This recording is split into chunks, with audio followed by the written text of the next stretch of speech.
Bienvenue pour ce Global Design Talk en direct de Saint-Étienne.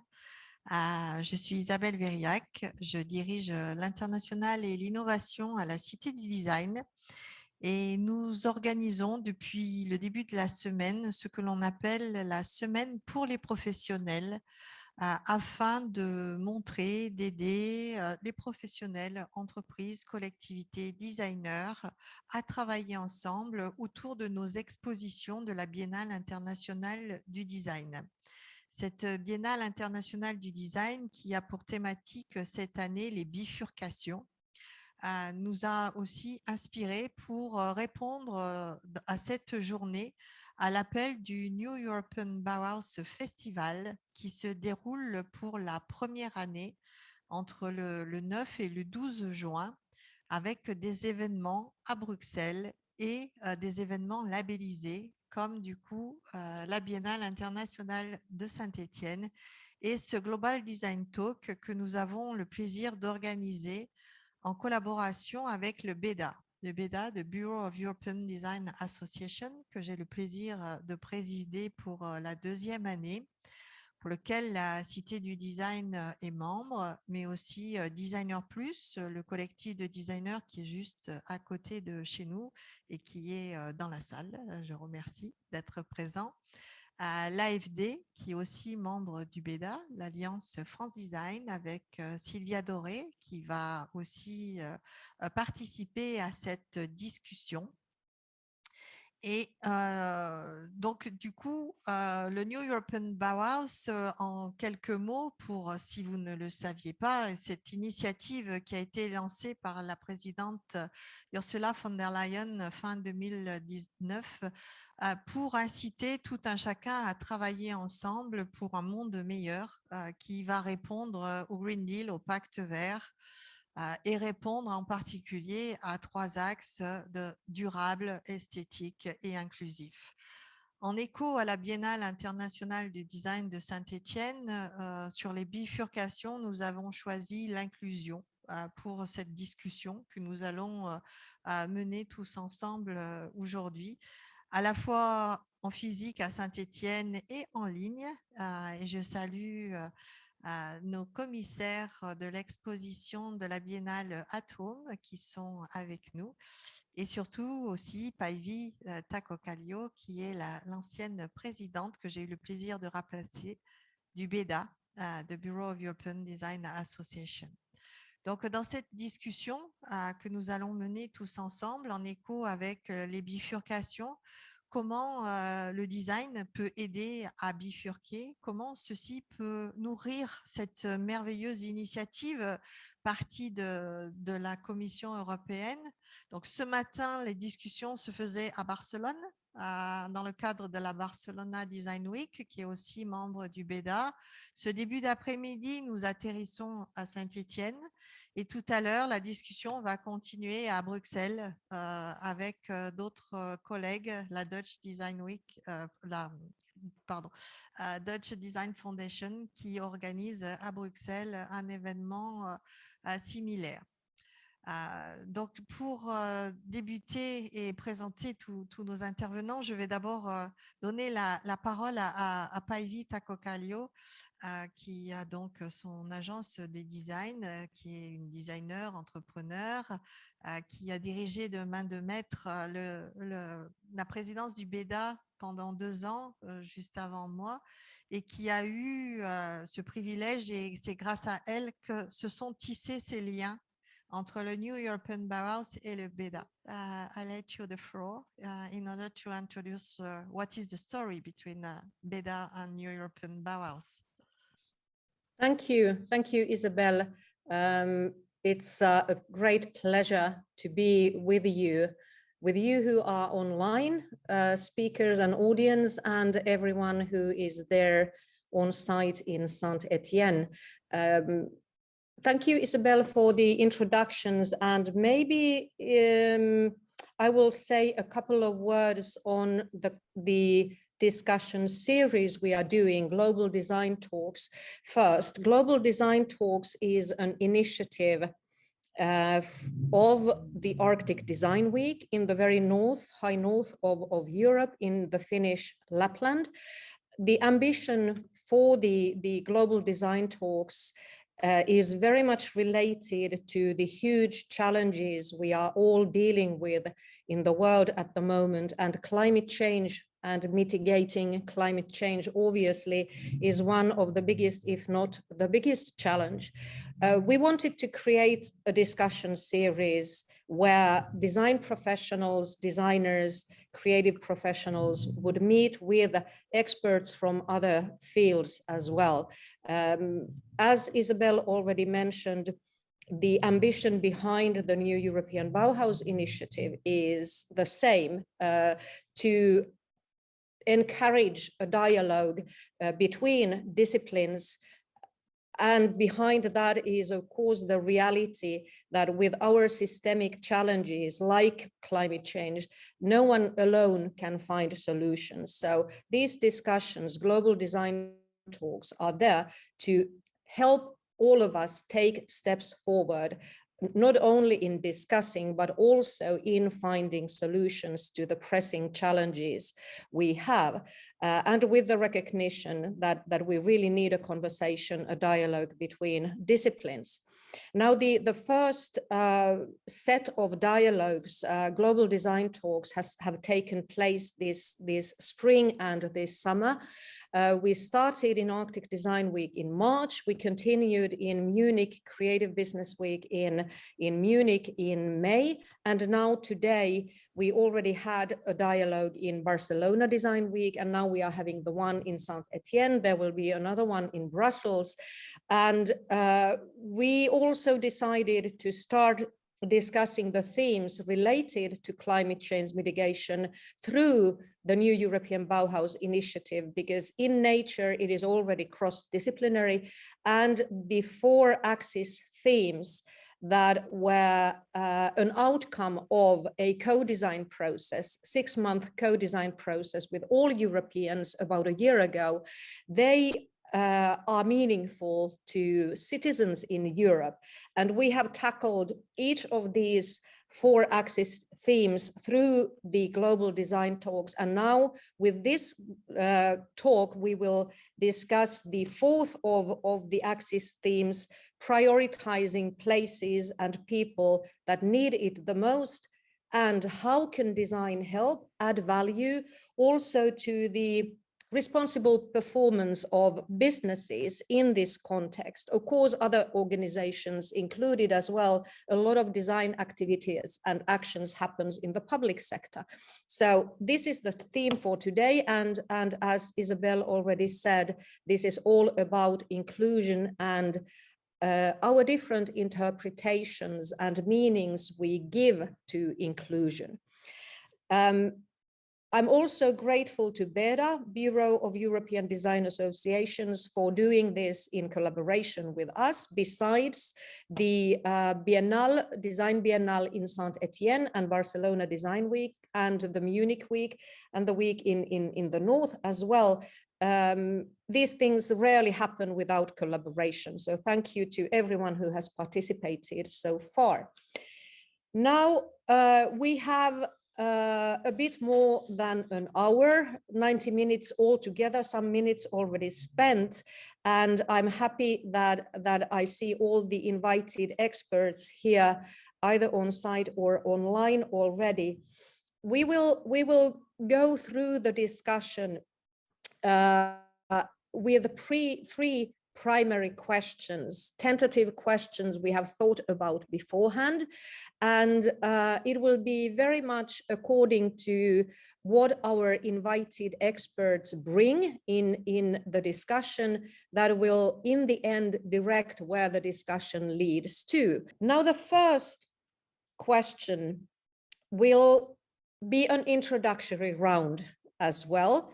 So I will invite all of you, all invited experts, to introduce yourselves, but also share your insight on how you understand inclusion, how you work with the concept of inclusion. I know you have, all of you have different approaches to the topic as well. Only shows that inclusion is a very complex concept itself. And also, I would like you to share a bit of what you feel has already been achieved in the field of inclusion from your own point of view. Sylvia, if I may ask you to start, would that be okay? Alliance France, designer organization in France. How do you, tell us a bit about yourself, your connections to inclusion, and then explain to us how you understand inclusion and what are the achievements in that area for you already.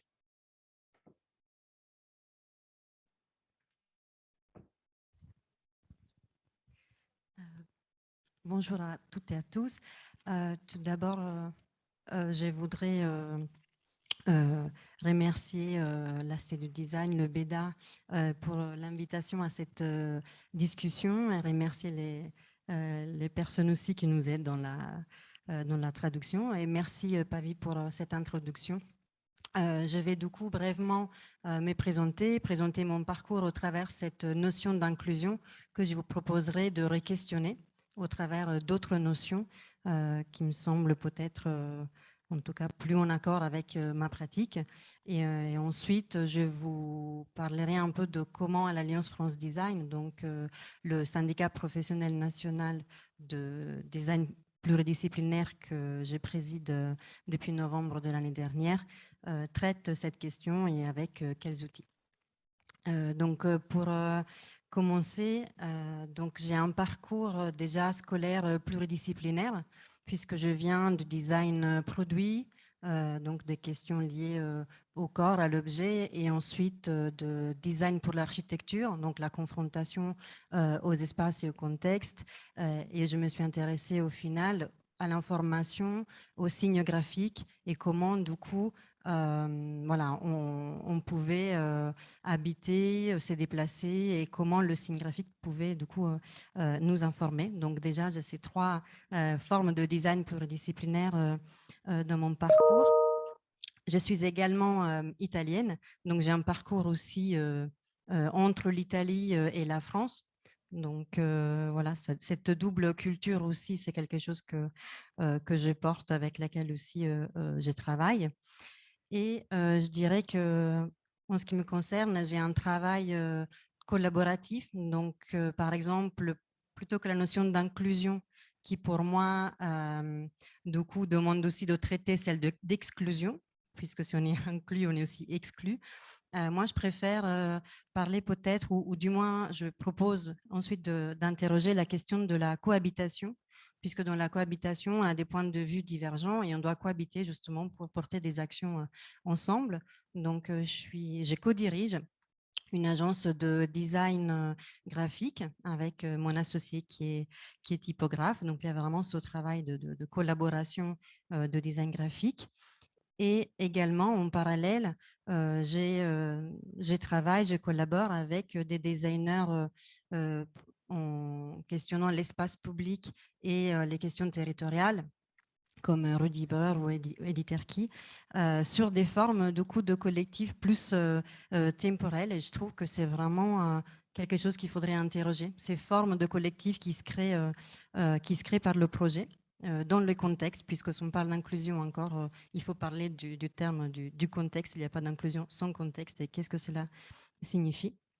Je m'intéresse également à la recherche, et c'était un projet de recherche en design qui questionnait ces nouvelles manières de faire projet, en pensant pas seulement l'artefact, mais en pensant l'après, en pensant à comment on pouvait proposer des outils, des dispositifs qui soient réappropriables ensuite, donc rentrer dans une forme circulaire de partage. Également dans l'enseignement, puisque voilà, j'enseigne et j'interviens dans différentes écoles et surtout en format qui m'intéresse d'alternance, donc d'insertion professionnelle et de cohabitation, encore une fois, et friction de savoir partager. Donc c'est vraiment cet écosystème, je dirais, qui équilibre toutes mes pratiques et qui me permet de les nourrir. Et par rapport, du coup, à l'AFD, c'est vraiment les notions de responsabilité et de transmission qui m'y sont chères et qui sont chères à notre syndicat, pour lesquels on met en œuvre des outils. Alors, si on parle d'inclusion, c'est des outils qui sont ouverts vers les jeunes designers, puisque si on doit penser le futur de design de demain, pour moi, on doit surtout penser aux jeunes designers et les former pour pouvoir agir dans le futur. Donc, on a mis en place une affiliation, un système d'affiliation qui est gratuite, ouverte aux membres et aux non-membres de l'AFD. Et en contrepartie de cette affiliation, ils signent un engagement moral et déontologique sur la pratique du design, dans laquelle on a inclus, par exemple, la charte éco-responsable. Donc, c'est déjà une première action qui traite de cette question d'inclusion. Au niveau des entreprises également, ça nous tient à cœur et on a un premier référent de l'Alliance France Design qui intègre des entreprises pour parler du coup aux designers intégrés. Et je terminerai, je ne sais pas du coup si j'ai pris trop de temps, mais sur la nécessité, comme vous disiez, Pavi, de penser interdisciplinarité, penser lien international.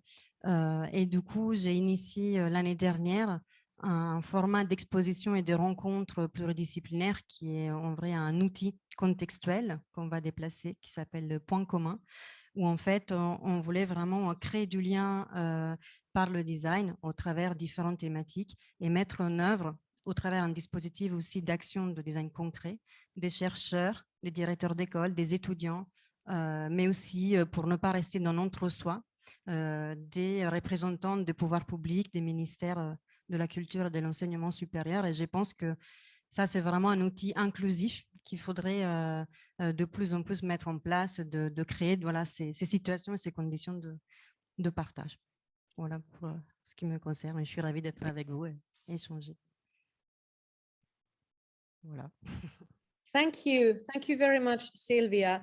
I feel you are already expanding the concept of inclusion to directions that are highly interesting, of course.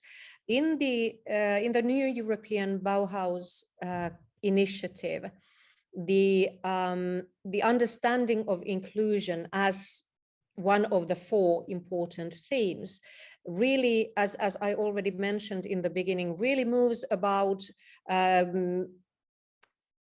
trying to find ways to include vulnerable groups in the city, amongst our citizens and amongst people in Europe. Your way of seeing and interpreting inclusion goes beyond that, but it comes close, actually, closer to how in the Bauhaus, instead of inclusion, it's also the word together is also used, and that already reaches to different types of contexts. So thank you very much for starting up with the conversation and introducing yourself and your thinking around inclusion. If I may, we could actually change to our online experts. So there's a group of 3 professors from Kingston University in London, and they have worked together to curate the exhibition at home in the Biennale, Saint-Etienne Design Biennale. So I know that you are a group of 3. It would be great if you could introduce yourselves, all of you, to us, and then maybe open up a bit of what you have, how you have worked and how you interpret inclusion in your line of work. So Penny, maybe I can ask you to kindly start.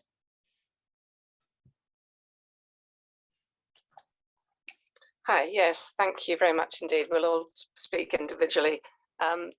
Thank you very much for inviting us to this talk, and thank you very much for hosting it, and we're delighted to be here.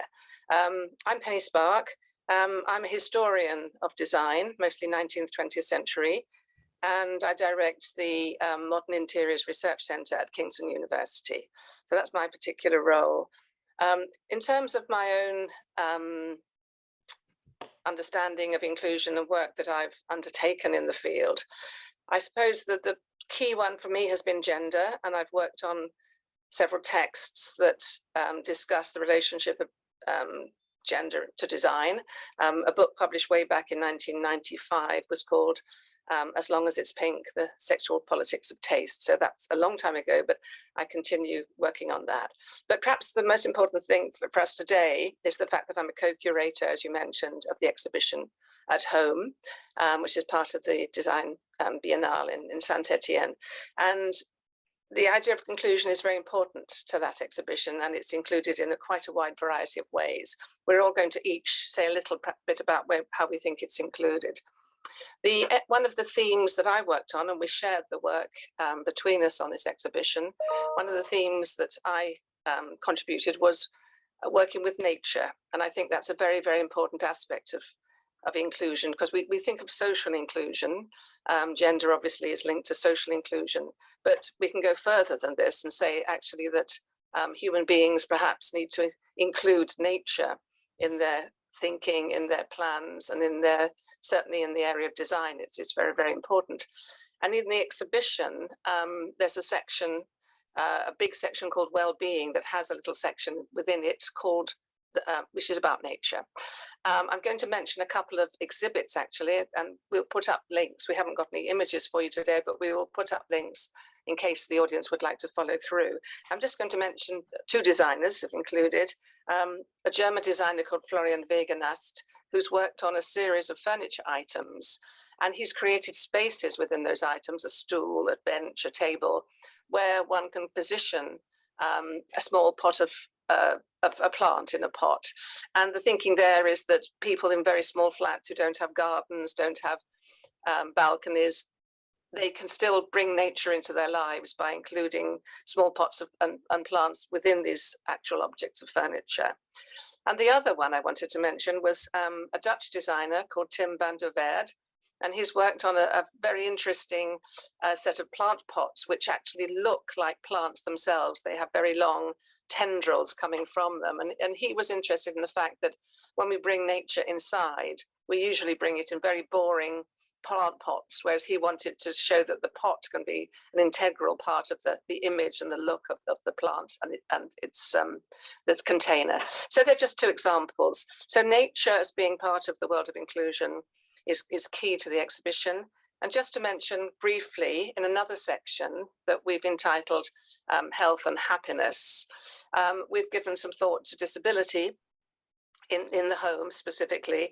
And there's a couple of designers called Lanzavecchia and Y working in Milan, and they've designed a very interesting set of aids. They're kind of sort of like extensions of walking sticks, but they have carrying elements with them. So people can transport their tea, their laptop around if they don't have good mobility within the home.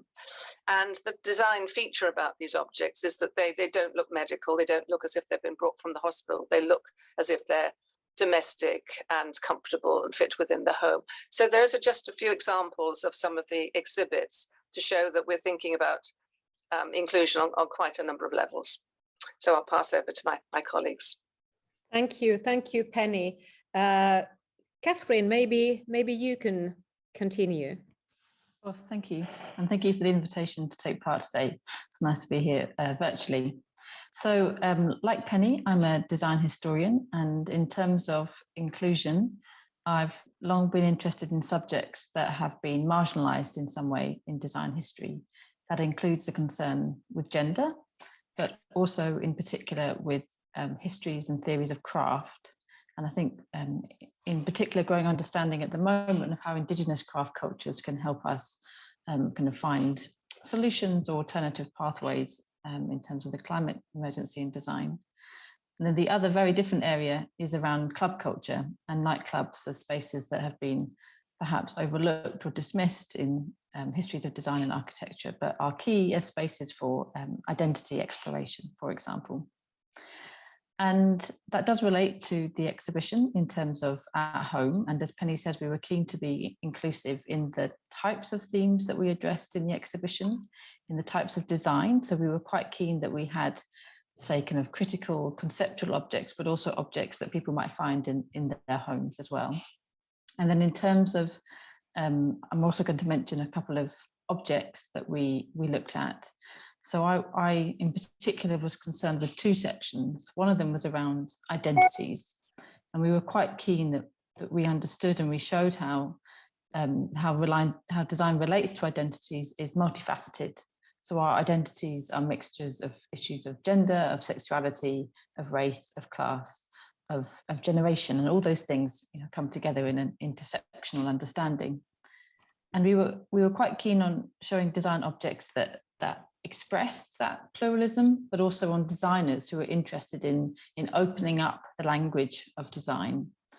And one designer in particular that we included is an American designer called Stephen Burks. And he's quite a prominent, probably the most prominent African-American product designer working in the States, I would say at the moment. And his products are all about hybrid design. So in 2011, he designed something called the roping stool, which is a combination of rope, like manila rope, that has been dipped in black rubber and then wrapped around with very colourful trimmings from an Italian luxury decor kind of house. So we've got this combination of different kinds of design languages and a combination of craft and industry. And he's quite keen on creating products that have this pluralism because he wants to open up design to different kinds of people to be involved in, but also to see different kinds of visual language coming through. And then the last project I'll mention for now comes from the final section of the exhibition, which is on connected. And that's connected in terms of technology, but also crucially in terms of community, which, you know, in the pandemic, we increasingly understood as key to how we experience our homes. And we were keen to have projects from all over the world. And one of them is by a group in Bangladesh called POCA, or the People's, I've forgotten, to be honest, the kind of acronym, but it's a group that's all about community and architecture. And they designed a space called Alada Gore, which means separation space. And this is a separation space for houses in very cramped conditions, let's say in slums or other kinds of informal, impoverished settlements, where actually you didn't have the space necessarily to isolate yourself during COVID. And so they worked with the community to find ways to create those kinds of spaces in different and challenging conditions. So I'll leave that there and hand over. Thank you. Thank you very much. And then Jana, your turn. Yeah. Thank you so much, Peri. Yes, my name is Jana Scholze. I'm equally happy to be here and join into this discussion, which addresses such important issues. I'm a curator and associate professor in Kingston, where I'm running a master's course in curating contemporary design. And there we kind of engage in multiple ways in attempts to kind of practice inclusion and understanding how we kind of integrate inclusion into our practice. And very often we face bigger challenges than we assume. This year, we had a year-long research project, which we always have on different topics. And this year we focused on the relationship between design and democracy.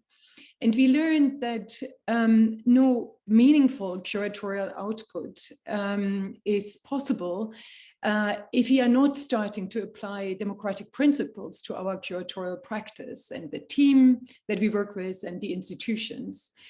And one of the most challenging aspects in this process was to implement the theory that we had so full-heartedly kind of embraced into our practice. For instance, demanding giving unheard voices a space, but at the same time kind of recognizing that we found it difficult to accept the diverse opinions and kind of different values within our team of student curators. At the Biennale, I would like to kind of speak about one project that we actually in many ways start the exhibition with, and that is an artwork by the American artist Martha Ressler, which is called Housing is a Human Right. It is an animation that addresses inequality and exclusion within the context of gentrification, speculation, and its consequences on housing, city planning, and displacement as a result of the drastic cuts of federally funded low-income housing in the US specifically, but which we sadly recognize as a slightly delayed but similar history everywhere in the Western world. The point we want to make by demanding with Martha Ressler that housing must be understood as human right and not object of financial speculation is that in the 30 years since the first public presentation of this work on Times Square, this situation resulted in aggravated and not improved living conditions globally. And we know that a drastic modification of these current structures and systems is needed to allow for inclusion with the aim of improving living conditions. I would like to leave it there. Yeah, thank you, Jana. And all of you, all three of you curators of the at-home exhibition, really interesting approaches and points of view. What I would like to ask you as a team is one, because you brought up so many different approaches to inclusion in your exhibition. What did you leave out any sort of interpretation of inclusion? How were you able to make up your mind what you would include in the exhibition?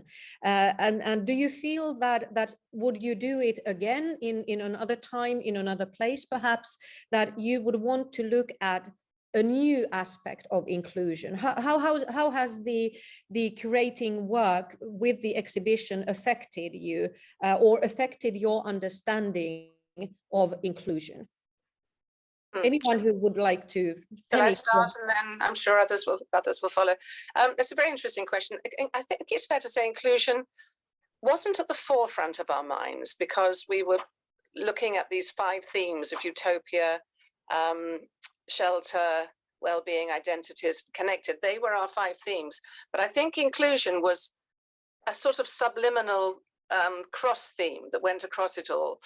And so while we were looking for designs that we felt represented those 5 big themes, we were inevitably looking at designs that also expressed inclusion. So, but we didn't have an agenda, really. We were just looking for designers who had that kind of awareness. So we followed their lead, I think.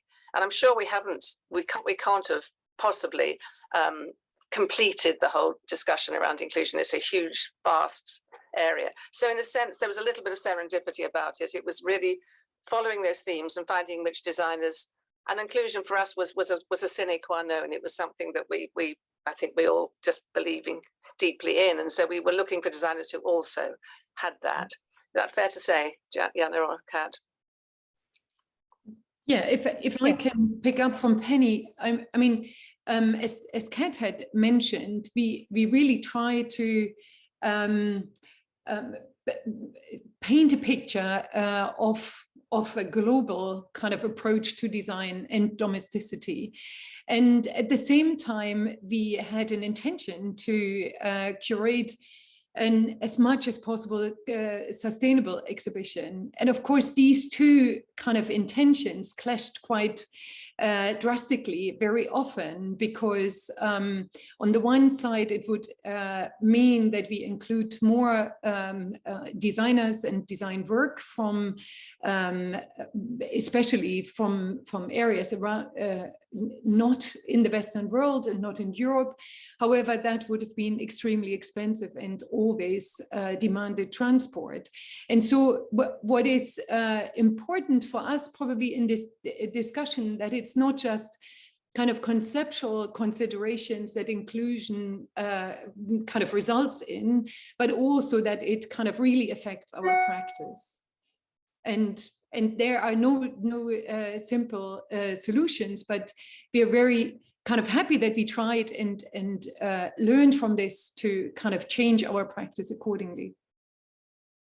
Thank you both, Penny and Jana. One thing you said, Penny, actually, I find very interesting is that inclusion, when you said that inclusion was not your sort of first approach to the, but you had 5 themes and you worked on them, but inclusion was a subliminal thing in it. I think that's interesting because what happens often in our society, in societies in different levels, is that inclusion is not the primary issue. If I may, Stefan, could you continue, and then after that we'll still have Sarah to talk us through. Bonjour, je suis très honoré d'être là parmi vous et puis d'être le seul homme de la bande, hein. Un parmi 7. Ouais, alors moi je suis designer de produits, de formation et de fonction, puisque j'ai toujours travaillé dans des entreprises de grande taille pour certaines, qui fabriquaient. La première, c'était le Grand. Le Grand est le leader mondial des petits produits que vous utilisez tous les jours, les petits boutons électriques pour allumer et éteindre la lumière, et tout le matériel électrique en fait qu'on a dans la maison ou dans les bureaux. Ensuite, j'ai travaillé 10 ans aussi pour le groupe Facom. Facom, c'était une entreprise française, maintenant elle appartient au groupe Stanley Black & Decker. C'est le leader des outils professionnels à main, donc les outils de mécaniciens, les outils d'électriciens, donc des clés, des pinces, des marteaux et tout ce qui va autour. Voilà. Et après, j'ai été directeur du design, VP of Design du groupe SEB, donc de toutes les marques électroménagers, leader aussi mondial. Ensuite, j'ai travaillé très peu de temps dans une start-up, dans la hi-fi française. Et depuis 5 ans, j'ai créé ma propre entreprise avec une marque produit, puisque je n'ai qu'un produit pour le moment à mon catalogue, qui s'appelle Willywo. Willywo, c'est le nom d'un vent en Alaska. Willywo, donc je vous invite à regarder sur mon site. C'est un produit un petit peu étonnant parce qu'il a l'aspect d'un objet classique qui ressemble à un ventilateur, mais c'est en fait un objet plus intelligent puisqu'il sert à se rafraîchir l'été, mais à faire des économies de chauffage l'hiver, puisqu'on s'en sert l'hiver pour récupérer la chaleur qui est au plafond. Voilà. Alors, par rapport à ma pratique du design, en fait, la question qui a été posée en m'invitant, j'avoue que je ne m'étais jamais posé la question, est-ce que je fais du design inclusif ? Et en fait, de fait, peut-être que c'est ma propre analyse, de faire des produits qui servent à tout le monde, qui sont produits en très grand nombre, on est obligé de faire de l'inclusif, c'est-à-dire que un objet qui paraît aussi simple qu'un interrupteur ou une prise de courant, il faut qu'il puisse servir vraiment à tout le monde, c'est-à-dire presque à un jeune enfant jusqu'à ma grand-mère qui est un petit peu gênée par son grand âge. Donc, j'avoue que je ne me suis jamais posé la question et je pense que l'empathie naturelle, c'était le thème, hein, l'empathie de la Biennale d'avant, d'un designer fait que l'inclusivité, elle est naturelle. Alors, tout dépend de qui j'allais dire, finance l'étude, mais à partir du moment où l'entreprise s'adresse au plus grand nombre, le plus grand nombre inclut. De même que la préservation de la planète, j'ai eu la chance de travailler pour des marques qui ne font pas des objets à obsolescence rapide, puisque que ce soit des interrupteurs, des wiring devices ou des outils, la durée de vie est extraordinairement longue, puisque par exemple un interrupteur, les tests qu'on faisait, c'était plus de 50 ans d'usage. Puisqu'on l'installe et on va le démonter dans 40 ans, on va dire en moyenne. Et les outils, la marque pour laquelle je travaillais a une grande spécificité, c'est qu'elle garantit à vie. Et quand on garantit à vie, on est obligé de faire des objets très solides, donc on n'a pas besoin de les renouveler. Et en plus, comme la garantie ne s'applique que si on ramène l'outil cassé à l'usine, l'usine va pouvoir démonter l'objet et le recycler totalement, c'est-à-dire enlever la partie plastique, garder le métal, recycler le plastique, refondre le métal. Donc déjà, ces notions-là, j'allais dire, elles étaient dans les ADN des groupes dans lesquels j'ai travaillé. Après, c'est vrai, quand j'ai abordé le monde du petit électroménager, donc les marques, vous les connaissez, c'est Tefal, Seb, Krups, Moulinex, l'Agostina, après d'autres marques dans des pays éloignés. Là, on est dans des consumer goods, enfin des produits à durée de vie un peu moins élevée. Et c'est d'ailleurs pour ça que j'ai quitté ce groupe et qu'en créant ma marque, je me suis remis dans cette trajectoire des objets extrêmement durables, puisque là, le recyclage pour moi est un échec. Ce qui est important, c'est la durabilité. C'est-à-dire que ça dure très longtemps et que ça puisse se réparer. Donc, ce que je dis, j'ai toujours fait des objets utiles. Le premier caractère des objets que j'ai dessinés, c'est toujours leur usage, leur utilité sur la durée, et quel que soit le type d'utilisateur. Durable parce que il faut arrêter de faire des objets, j'allais dire, qu'on achète sur une impulsion et puis qu'on oublie et donc qui ont une faible valeur. Et puis élégant, mais l'élégance est une conséquence. Ce n'est pas un objectif. J'étais un petit peu surpris quand j'ai lu les papiers sur le Européenne Bauhaus où on parle d'esthétique. Je pense qu'on aurait dû mettre l'usage un petit peu plus en avant. L'esthétique étant j'allais dire, la matérialisation des qualités globales d'un objet. Enfin, c'est ce que j'ai toujours fait, moi, en tant que designer.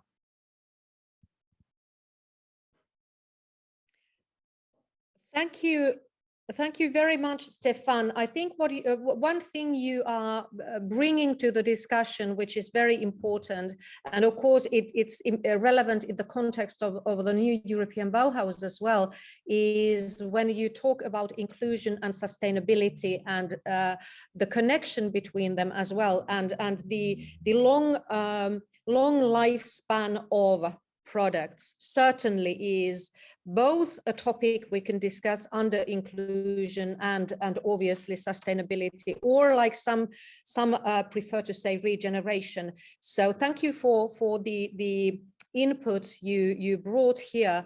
Then maybe we go forward and Sarah, your input on the term of the concept of inclusion. I know that you come. Hello, thank you very much for hosting me. Merci beaucoup de m'avoir invité. Donc, moi, j'ai fait une bifurcation car j'étais designer chaussures et je ne le suis plus. Je travaille maintenant en tant que chargée de projet et d'accompagnement pour une association qui s'appelle Singa, pour qui l'inclusion est au cœur de sa mission. L'inclusion, pour nous, c'est le vivre ensemble et la valorisation de l'interculturalité. Et c'est du coup donner les outils à tous de pouvoir exercer, réaliser leurs ambitions sociales, professionnelles, entrepreneuriales. Nous avons lancé il y a quelques mois, en partenariat avec l'école de l'oralité à Saint-Etienne, Singa Saint-Etienne et l'école de l'oralité, un laboratoire créatif interculturel qui accompagne des créatifs nouveaux arrivants, issus de l'immigration ou avec des projets autour de l'interculturalité dans les secteurs art, design, culture, à lancer leur activité. Singa veut dire le lien en lingala. Donc pour nous, l'inclusion, c'est d'abord la rencontre, c'est d'abord être ensemble. Et on parlait il y a quelques jours lors de cette biennale d'utopie créative qui permettent de construire la société de demain. Et nous, on est parti de cette utopie, de se dire on va réunir des talents autour d'une table et des bénévoles volontaires. On a la chance d'avoir beaucoup de partenaires, dont justement le réseau Designer Plus qui nous a dès le début accompagnés. Et des belles choses vont se passer. Et c'est le cas, une belle entraide. Et ça va nous permettre de lever les freins, justement, et de permettre la réalisation d'objectifs, malgré certains freins liés aux différences, et de vraiment valoriser la migration, valoriser la différence, et mettre en exergue sa capacité d'innovation et d'intelligence collective, de co-création, de performance, d'innovation. Voilà, donc pour nous, l'inclusion, c'est ça, c'est vivre ensemble, être ensemble et par ce lien, proposer des choses innovantes et... Oui, merci. Thank you, Sarah. A certainly important aspect of inclusion you brought up here. Now I have a question to all of you, and also a reminder that feel free, all of you, to react and comment and ask questions from each other as well. It doesn't have to be my lead all the time. But I have a question actually to Isabelle. Because I know that Cité du Design, you have worked with inclusion, with the topic for a very long time. Cité du Design is active in the field, you are active in it. Is there anything that has surprised you so far? Any interpretation of inclusion you would not have expected? Or is all this you've heard so far standard business? Alors, merci Paivi. Moi, je suis ravie, étonnée et ravie effectivement de la diversité. Bon, c'est ce qu'on a cherché dans cette table ronde, mais la diversité de l'inclusion. Comme on peut aller de l'inclusion à partir d'un objet, à partir d'une rencontre, à partir d'un espace, et se vivre ensemble aujourd'hui et construire le vivre ensemble demain. C'est tellement important et voilà, donc déjà je suis ravie et je vous remercie tous pour apporter cette vision différente de l'inclusion. Alors effectivement, Paivi, Saint-Étienne, l'inclusion, c'est quelque chose de très fort à Saint-Étienne. La première mutualité en France est née à Saint-Étienne. Nous avons des nouveaux arrivants, mais depuis longtemps, puisque c'est un pays minier qui a accueilli depuis longtemps des populations venues de différents pays qui ont construit aujourd'hui la population stéphanoise. Donc ce côté de bienveillance, d'interculturalité, quelque chose qui est très très fort et qui constitue l'ADN de Saint-Étienne. Saint-Étienne, on hésite à venir parce qu'on pense toujours à une ville noire, mais avec le design, le paysage a bien changé. Mais en tout cas, ce qui est sûr, c'est qu'une fois que l'on est à Saint-Étienne, on n'a plus envie d'en repartir pour le côté accueillant et inclusif des personnes. Donc au niveau des designers, et notamment avec Designer Plus, qu'on a plusieurs fois cité, mais de nos designers, on travaille aussi depuis plusieurs années sur le Design for All, où là on était centré sur l'accessibilité, on va dire handicap, personnes âgées, santé, mais c'est pas que ça le Design for All, c'est bien aussi l'inclusion de toutes les cultures. Mais pour autant, bon, c'est vrai que sur ce volet-là, accessibilité physique, des différences, on va dire, pour ne pas parler de handicap, de différences, j'aime bien, qui nous arrivent tout au long de la vie. Donc, ça nous arrive à tous, ces différences-là. Nos designers, ils travaillent depuis longtemps. Ils ont une vraie expertise là-dessus. Et Saint-Étienne, ville UNESCO de design, la seule encore ville française UNESCO de design, est aussi une ville inclusive. Donc fait partie d'un réseau de villes inclusives. Donc c'est quelque chose de très fort et de porté par nos politiques qui nous ont accompagnés là toute la semaine. Donc c'est vraiment aussi là une forme d'inclusion, d'être soutenu par ces politiques publiques pour arriver à emmener tout un chacun, les entreprises, les designers et les citoyens dans cette dynamique.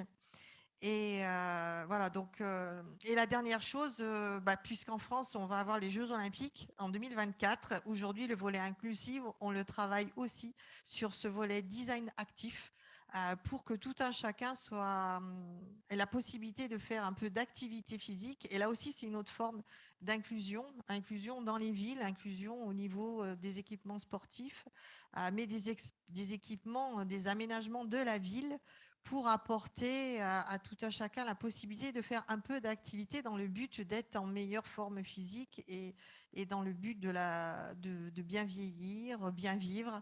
Donc, c'est une autre forme aussi d'inclusion. Voilà. C'est juste par rapport donc à la présentation de Sarah sur la question justement de vivre ensemble, des rencontres et du côté interculturel. Je voudrais vous partager un projet sur lequel du coup je travaille et pas seule, qui est un projet interécole et international qui a été porté par Sébastien Thierry du collectif Pérou. Donc Sébastien Thierry qui est un politologue et Gilles Clément.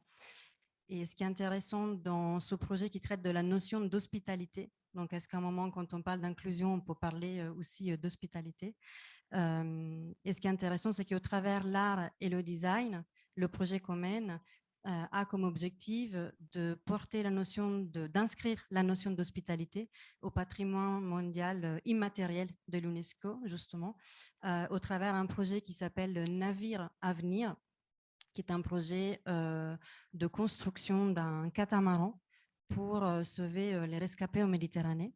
C'est un projet du coup porté par des architectes, par des designers, par toute forme de design et de construction nécessaire, qui est porté au niveau des écoles. Donc encore une fois, et ça c'est le lien aussi avec l'AFD, l'importance pour moi d'aller au plus près des designers de demain. Donc il y a plus d'une centaine d'écoles qui travaillent dessus dans tout le monde, dans les pays de toute la planète, voilà, qui fédèrent. Et du coup, moi, je travaille plus spécifiquement avec donc Edith Terki sur chacun peut pas travailler sur une partie de ce bateau. Donc nous, on a pris la partie des couchettes, du sommeil. Donc la question, c'est de comment dans ces moments de traversée de mer, on peut accueillir différemment et proposer un moment d'accueil qualitatif. Et du coup, on travaille sur la question du sommeil, l'accueil et l'espace de couchette au travers de l'inscription et l'inscription plurilingue. Et justement, comment on peut venir faire des inscriptions, des messages pour les accompagner dans un sommeil très, très compliqué et dans une future aussi possible de l'Europe. Donc, avec un travail de cartographie européenne solidaire sur ces questions de rencontres. Donc, je voulais rebondir là-dessus par rapport à la question de vivre ensemble, intercularité et hospitalité. Dans le parcours, on appelle ça un parcours d'accompagnement, même si en fait c'est plutôt un endroit d'inter-échange.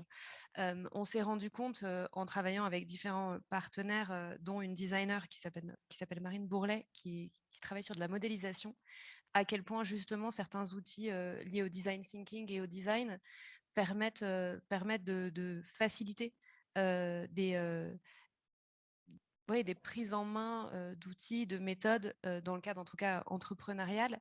C'est vrai que c'est assez fort les différences qui peuvent exister sur les façons de faire et les façons de faire à la française, qui sont beaucoup dans le récit, dans l'écriture et dans le fait de planifier, communiquer beaucoup. Et du coup, c'est vrai que tous ces systèmes de bifurcation par l'image, par les signes ou par le design thinking et donc des outils beaucoup plus sensoriels en fait, permet de mettre à l'aise et de faire soit de la création collective, soit même de l'inscription qui soit moins brusque et en fait qui permettent d'inclure vraiment et de communiquer aussi, sans les leviers de la langue écrite ou de certains leviers de communication qui peuvent être aussi culturels, de prise de position dans la communication. Merci. Thank you, Sarah. Thank you, Sylvia and Sarah, for the contributions. What I would actually, because we now heard of the diverse interpretations of inclusion a lot. And this is the current situation. This is the current status of how we can interpret inclusion. And I would like to say that this is also a good message to the new European Bauhaus initiative, which sees inclusion as one of the 3 pillars of the whole initiative, that the initiative needs to have a look at the wide variety of how inclusion in the societies can be interpreted and should be interpreted. So it's a very wide concept. But the question I have for you now is, as we know, the world is not completed. We are not there yet. We quite likely will never be there and achieve whatever ambitions we have. But what in your mind, from your point of view, would be the biggest challenge we have to solve next for inclusion, to add inclusion, to move ahead with inclusion? The biggest challenge you can imagine. And if I may start with the curator team, I'll let you think for a bit while I remind everyone who is there in Saint-Etienne that there's a great opportunity, unless you have already done that, to visit the at-home exhibition as part of the Biennale, Design Biennale in Saint-Etienne. And for everyone who is with us online, the at-home exhibition is a perfect reason to travel to Saint-Etienne to have a look at the exhibition and experience it yourselves, and also to consider and to think about the interpretations of inclusion that three curators so well opened to us earlier. But the biggest challenge that remains to be solved, and that would have an immediate need to be solved or solved next. Who wants to start? I can start. Or okay, great, Jana. Thank you. I feel one challenge that we haven't really addressed so far, and but which we try to address in various forms in the exhibition, is the question of inclusion, not only with regard to us human beings, but the relationship between human beings and non-human beings. And so a challenge that I see is that in many ways, as I kind of referred to with the project by Martha Rössler, where we have to kind of bring back the human being into the center of our decision making and not allow necessarily profits run these decisions. Whereas we think that there are other parts where we need to kind of probably step back and understand that we have always made decisions from the position where the human is very firmly centered in the middle. And it's our benefit that we have kind of put forward first, to probably the detriment of, for instance, nature or animals. And so one project, for instance, where we speak about this in this first section called Shelter is a small kind of project, but addresses this really beautifully, by the French designer Marlene Rousseau, that is called Please Stand By. And this really responds to the global decline of insect populations, particularly in cities. And it offers a habitat for them, as Marlene calls it, the sculptural hotels, to provide refuge and protection for these kind of pollinators in cities that can be solitary bees, wasps, butterflies, or others. And so by kind of building these objects that she very much kind of builds in organic materials and materials that relate to these animals, she wants to kind of provide spaces for them, because we have always forgotten. And that is not just kind of, it's really an act to overcome this that we want to just make aware of something, but we have to kind of change the conditions, the structures, the systems around us. I hand over to Penny now. Yes, go ahead. I'm just going to say something very quick that perhaps isn't related to the exhibition as such, but I think the biggest challenge from my personal point of view is to address our unconscious bias, everybody, every individual in the world. And I think that that's something that can be done. And I think there are ways and strategies now for trying to unpack what unconscious bias is. But until we actually all address the fact that we all have unconscious bias, we're not going to ever be able to deal with inclusion on any level. Thank you very much, Penny and Jana. I'll let Catherine to continue, but just a quick comment to Jana, the non-human beings and the issue around that. In our global design talks in Munich Creative Business Week, we had a German expert on biodiversity, a great expert. And what I would very much like to do is to put you two together after this talk, because I think you would find a lot of topics to discuss. So this is also one of the outcomes of this series, that we can connect people who haven't met before and connect expertise from different fields. So I would be happy to do that for you if you find it interesting. But then, Catherine, thank you so much. You're welcome. Thank you. Well, I'll start by briefly just adding a bit to Anna's point, which I think in terms of challenges, that they are about connectedness. And one is the idea, this kind of call that we understand now that we're in the Anthropocene and the huge damage that's caused. But now there's the call that we can we move towards the Symbiocene, and that actually the next kind of geological layer will be how we've understood that we live with and in nature, and how design products and kind of solutions and services and questions can contribute to that understanding of our connectedness. But I think another big challenge, I mean, and Penny and Yana both right in what they talked about, but I think we need to understand the implications of every decision we make as consumers of design product, as well as producers and all those other kinds of roles. And one project in the exhibition that we feature that talks about that is a project called Anatomy of an AI System. And that it's a large map. It's a kind of very simple black and white infographic.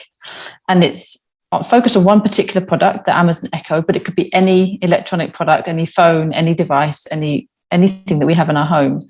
And it shows how this seemingly simple mute product is actually, we are all implicated in it, in the sense that it maps out the people who make the products. It maps out where those materials come from that go into the manufacture of it. It also talks about the disposal of it, which, can kind of happen in all sorts of formal and informal and unpalatable ways.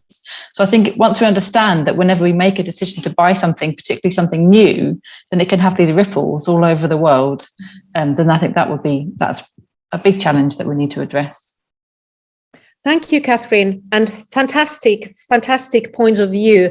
Now we go back to the stage, and maybe Sylvia, we'll start with you. The biggest challenge related to inclusion that we need to solve next, and then to follow with Sarah and Stéphane. Oui, peut-être pour rebondir sur ce qu'elle vient de dire, Catherine. Alors, je vais répondre avec les deux casquettes, une casquette qui est celle de designeuse et ensuite celle de la représentation du syndicat professionnel. Donc, je rejoins complètement ce qu'elle dit, Catherine, en tant que designer graphique. Pour moi, il faut créer des repères et donner à comprendre, en fait, de rendre lisible et visible les enjeux de notre société au travers, par exemple, le design graphique. Donc, une fois qu'on les montrera, on pourra créer des repères et ensuite proposer de nouveaux imaginaires. Donc, je pense que voilà, ça c'est vraiment un défi que je rejoins de ce que Catherine vient d'expliquer. De proposer le premier, et le deuxième, je dirais, alors là c'est plutôt en termes d'organisation professionnelle, ça rejoint la question du repère, c'est donner des outils, encore une fois, former, puisque si on pense au demain, il faut former aujourd'hui. Et on en a parlé avec Stéphane lors d'une autre rencontre tout à l'heure. C'est vrai qu'on pense aussi à l'AFD que le rôle des designers devrait être de plus en plus accepté au niveau des décisions publiques, politiques et au sein des équipes décisionnelles et des équipes d'entreprise. Donc Stéphane, il le dira mieux que moi, c'était sa présentation, redonner le pouvoir aux designers d'être au bon endroit. Et je pense que ça, ce serait vraiment un défi qui nous permettrait de résoudre beaucoup de choses dans le futur. Donc, je ne sais pas si je te fais un rebond comme ça.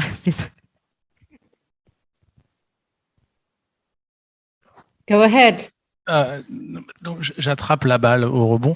Oui, la difficulté pour avoir travaillé dans des grosses entreprises, c'est que l'inclusivité, même si, comme je l'ai dit, pour moi, elle était naturelle en tant que designer, la recherche alors je vais prendre un mot peut-être vulgaire, de profit de l'entreprise, elle se confronte à ça. C'est-à-dire cette volonté souvent de maximiser le profit marche un petit peu sur certains aspects. Alors c'est vrai que comme je dis, c'est un peu ce que je disais tout à l'heure, c'est le design fait de l'inclusion naturellement sans le savoir, puisque sinon le produit ne fonctionne pas. Mais l'entreprise, elle n'a pas l'inclusion dans son ADN depuis le début.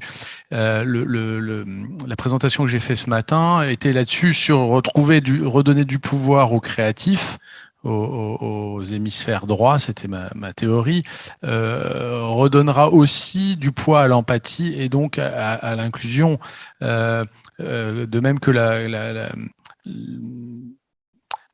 sustainability, j'ai oublié le mot en français maintenant, elle est inévitable si on veut survivre. Donc voilà, le next step, c'est ça, c'est de se dire la prise en compte de tout ça devrait nous amener à toujours générer des solutions meilleures et surtout à supprimer les mauvaises. Hein. Souvent, les entreprises empilent des solutions les unes sur les autres et elles oublient de supprimer ce qu'il y avait avant et elles s'enterrent dans une complexification. Le pragmatisme propre aux designers, normalement, fait qu'on supprime quelque chose, qu'on le remplace par quelque chose de meilleur. Donc voilà, moi, mon souhait, ce serait ça. Thank you. And then Sarah. Thank you. Moi, je vais rebondir sur ce que disaient Penny et Sylvia. Effectivement, je pense que, en fait, c'est une question d'éducation, mais même en allant plus loin d'expérience, en fait. Et du coup, je pense que, enfin voilà, effectivement, pour changer, donc nous, dans le cadre de Singa, c'est vraiment changer la perception de la migration. Pour nous, la diffusion d'œuvres, les pratiques interculturelles, artistiques, le fait de montrer en fait des choses, le fait de rencontrer, encore une fois, le fait de faire l'expérience d'eux permet peut-être de commencer à déconstruire ces blocages inconscients et ces présupposés. C'est vraiment du coup pour moi le plus gros challenge, c'est de changer la vision comme quoi la différence, que ça soit la différence chez l'autre ou la différence dans le cadre pour les entreprises de conduite du changement, qui sont quand même des grands enjeux en ce moment dans l'éco-responsabilité, pour une mutation économique, c'est de penser effectivement cette différence pas comme une soustraction, une perte, ce qui est en fait régulièrement le cas de façon inconsciente, mais comme un gain, en fait, de vraiment remettre au centre les pratiques collaboratives, le collectif, et de vraiment voir qu'en fait, il y a toujours des repères communs, du commun, dans la différence, il y a toujours une base de stabilité, et qu'ensuite, c'est un enrichissement et pas un changement qui mène à une perte de position, de pouvoir, une perte économique. C'est vraiment changer cette association d'idées, je pense, entre changement, altérité et son association à la perte. Voilà, merci. Et peut-être pour rebondir, alors Pavy, vous me direz, mais je trouve que ce qu'elle vient de dire, Sarah, par rapport à l'enrichissement de l'autre vers l'autre interculturel, c'est vraiment aussi la base. Alors, François Caspar, qui doit être en ligne, qui est l'ancien président de l'AFD et cofondateur, pourrait en parler mieux que moi, mais c'était l'idée en fait que les outils qu'on met en place à l'Alliance France Design ne sont pas inventés de nulle part, mais ils se basent sur des expériences, par exemple des alliances en Allemagne ou dans d'autres pays. Et en fait, c'est par le partage de ces expériences communes que nos outils ont été réfléchis, enrichis, et après, du coup, elles deviennent à nouveau un exemple pour d'autres. Et je pense qu'il y a vraiment cette question de partage d'expérience qui permet de rendre les choses plus riches et pouvoir transformer ensuite les actions. Thank you, Sylvia. An excellent point. Just a quick recap of the challenges you just described in relation to inclusion, what would need to be solved next. And some of you, of course, already provided steps to solutions as well. Sharing experience. I think this is also in the very core of the new European Bauhaus initiative. This is why it keeps repeated and repeated that we need to work, collaborate across the disciplines, and together we find solutions much more easier to systemic challenges than trying to solve them on our own. But inclusion of non-human beings, and there's the link to the obvious link to biodiversity as well. Penny mentioned that we need to address our unconscious bias, and this of course is a very important issue. And maybe Sylvia, to some degree, already offered solutions to this issue as well, by saying that we need to help people understand, and we need the challenges, and we need to create and provide tools to cope with inclusion-related issues. Connectiveness came up with and in nature was what Catherine was saying, and a very important issue, taking the responsibility. I interpret it that way when Catherine said understanding implications of our choices. So all these are related to the challenges around inclusion. Now, there's one more question I would like to consider. Provide even advice to businesses, other organizations, individuals as well, related to inclusion, related to anything we discuss under the new European Bauhaus initiative. What we have learned to some extent bitterly as well during the past years when the Bauhaus initiative has been moving onwards is that we get surprises. We don't know what is waiting for us round the corner. All the big long story around COVID, which is not ended yet, is one example. We could expect that something like that at some point would happen in the world, but we were no way prepared when it really hit us, and it hit many of us quite hard.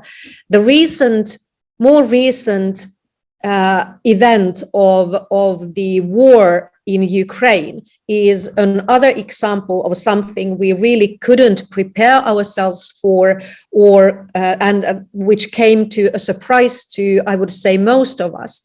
To cope with these situations, we need resilience, and resilience, of course, is discussed a lot now at the moment.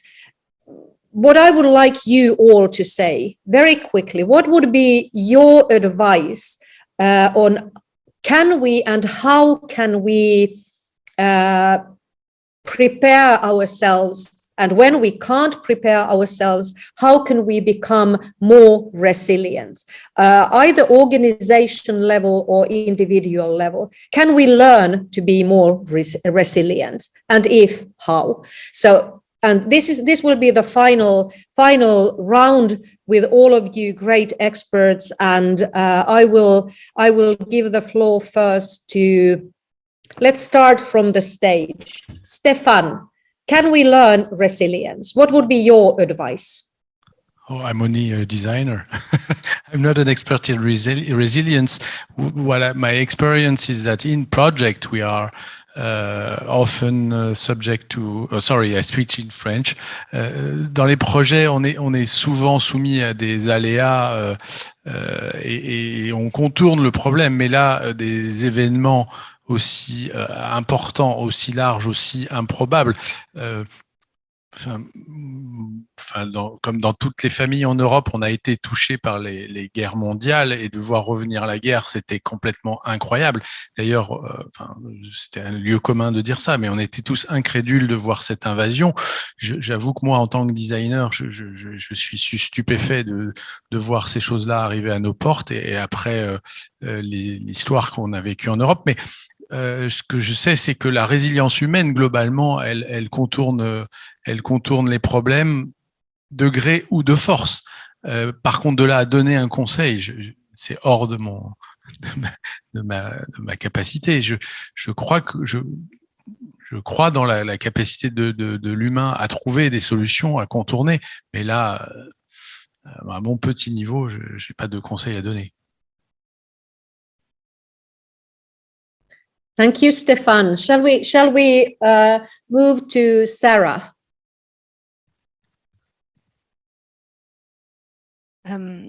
Effectivement, c'est une question difficile. Plutôt concernant du coup ce qui s'est passé avec le Covid, on peut penser au niveau des justement des institutions, des entreprises. Ce qui a été assez efficace, ça a été tout ce qui a été basé sur la confiance, toutes les émergences d'entraide aussi, et du coup un nouveau système d'organisation qui était beaucoup plus, effectivement, intuitif peut-être, et avec parfois non hiérarchique, parce que forcément, ça voulait dire que on avait une nécessité de contourner les process et d'aller à quelque chose de simple, donc voilà, sur cet exemple-là, pour la résilience, j'aurais tendance à dire que c'est effectivement le fait de décloisonner le possible, et pour ça, encore une fois, de faire avec cette idée de commun, d'intuitif. Et donc, voilà, tous ces exemples d'entreprises où les systèmes non hiérarchiques permettent aussi que les émergences de propositions et solutions viennent à différents niveaux, et de pouvoir que des paroles émergent à différents endroits pour pouvoir essayer de trouver des solutions à des endroits où c'est complexe, si ce n'est quasi très difficile, en tout cas, pour de se sortir du cadre connu.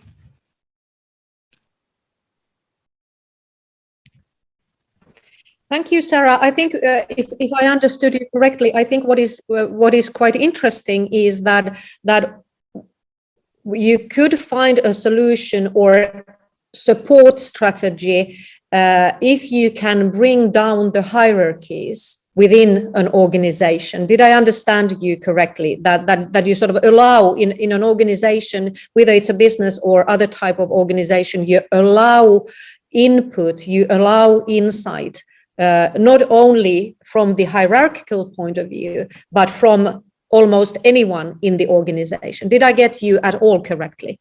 Yes, this was it's actually a book by Frédéric Laloux, if I don't mistake, called Rethinking Organization.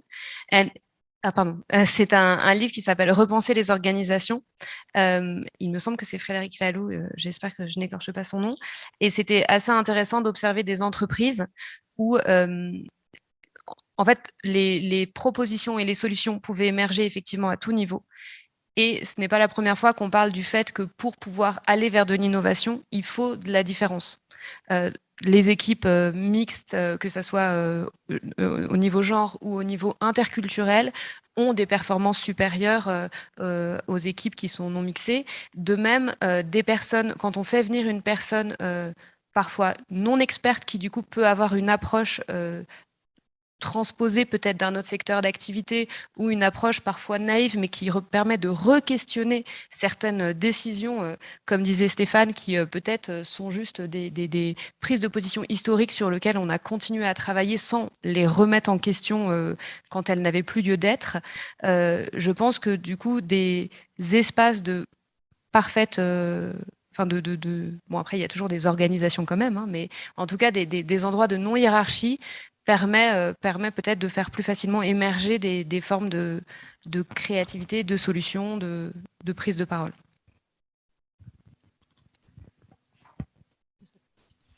Thank you very much, Sarah. A great input. Sylvia, your turn, and then we'll move to the online experts online. Sylvia, what would be your advice? À chaque fois, ça tombe bien parce que je fais le lien avec Sarah. Mais d'abord, je voulais revenir sur la définition de cette notion, puisque si on entend la résilience comme la capacité de revenir à la forme initiale après des chocs ou des situations compliquées, je pense qu'il ne faut pas être résilient, ou du moins, il ne faudrait pas revenir après ces traumatismes, après ces chocs, comme avant. J'ai fait un exemple, elle parlait, Sarah, de temps de la Covid. Il y a eu, dans ces moments de besoin, beaucoup de citoyens et de designers qui ont œuvré pour trouver des solutions dans l'urgence. Et ils en ont eu la capacité, par exemple, je pense aux masques qui étaient réalisés en 3D, qui ont été réalisés dans ces moments de crise. Et puis, une fois la crise, on va dire, passée, une fois le besoin dans l'urgence plus nécessaire, et ben, ces manières de concevoir n'ont plus été prises en compte. Donc, Sarah, elle parlait de hiérarchie. Je pense que il faudrait que, au niveau politique, justement, dans les hiérarchies, tiennent plus en compte ces formes d'expérience dans des moments d'urgence, qui soient vraiment reconsidérées et adaptées ensuite pour des moments plus à long terme. Donc ça, c'est la première chose. Et ensuite, je pense que il me semble qu'on peut pas vraiment se préparer à des moments de crise comme ceux et celles qu'on vit. Mais je pense qu'on en a parlé, le fait d'intégrer dans les équipes les diversités et surtout accepter que les designers ne pensent pas de manière très stricte, mais que c'est justement par le fait de réfléchir et de faire rebondir des idées dans différents contextes qu'on peut créer de l'innovation. Je pense que si on intégrait vraiment cette forme d'attention à la sensibilité à l'accident, que peut-être on pourrait s'adapter à tous les contextes. Thank you very much, Sylvia. And then the team of three, we have 2 minutes. So crystallize your advice, please. And let's start with Penny, and then Jana, and then Catherine last. Yeah, it is a difficult issue, and it's very hard to give formulae for it. I'm a historian, so I would say that one does learn lessons from the past, but there's a danger, as we've said already, that the past holds us static and we can't get away from it. So I think there's a sensitivity needed whereby you do learn lessons from the past, but you maintain a level of flexibility and adaptability as well. And if you can combine those two things, which is almost impossible, you become resilient, hopefully. Thank you, Penny. And Jana? Yeah, I would kind of emphasize this point as well, that resilience can't mean to kind of go back into a state of comfort, but especially in this current moment, it has to kind of lead to action. I would leave it there. Thank you, Jana. Catherine, you have almost the last word. Okay. Then I would say that one can't really be resilient on your own. You have to do it as part of a community. And when we looked at projects from all over the world, we realized that people prioritized in the wake of disasters, earthquakes, changes from migratory to settled societies, that they needed a community as much as their own individual space.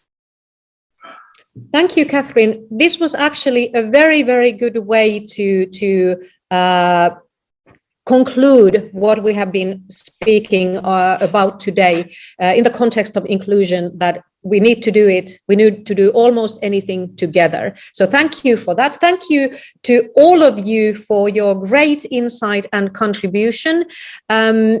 Isabel, I'm sure you want to say the goodbye words, but before that, I will thank you and the Design Biennale in Saint-Etienne as well. Thank you to Beda.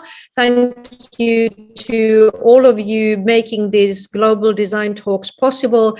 We will continue these talks, and if you are interested in coming back to what has been discussed today, the recording will be available as soon as Cité du Design and Design Biennale is ready to publish it in the website, as are available all other global design talks. So from my part, thank you for your great contributions. Isabelle, you have the last word.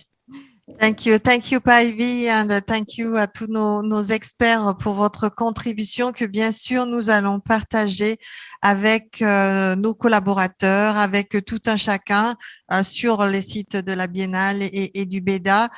Je vous invite donc bien sûr à venir visiter les expositions de la Biennale, et en particulier l'exposition Atome, pour tous ensemble, puisque c'est le mot de l'inclusion, imaginer ce futur et tout est possible tous ensemble.